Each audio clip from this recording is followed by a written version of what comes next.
Well, I don't know about you, but when I was in school, especially in elementary school and middle school, I always loved poetry. And I loved poetry because of the beautiful pictures that the words painted.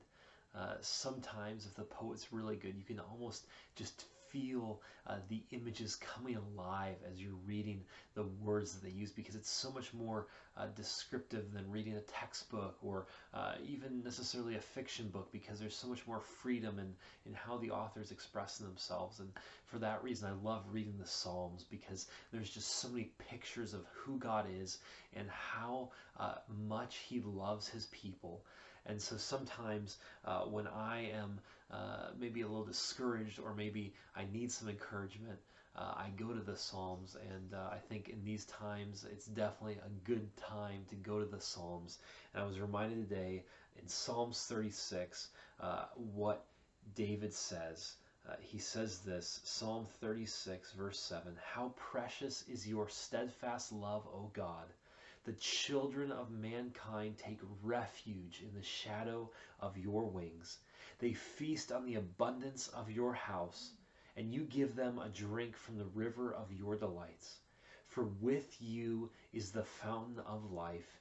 In your light we do see light."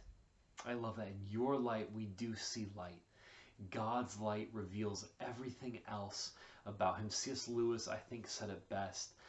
It says, seeing God is like seeing the sunrise, because understanding who God is and understanding what God is like, it illuminates everything else. And on top of that, not only does God's light illuminate everything for us, but He also gives us refuge in His wings. What a great picture of a God who loves His people.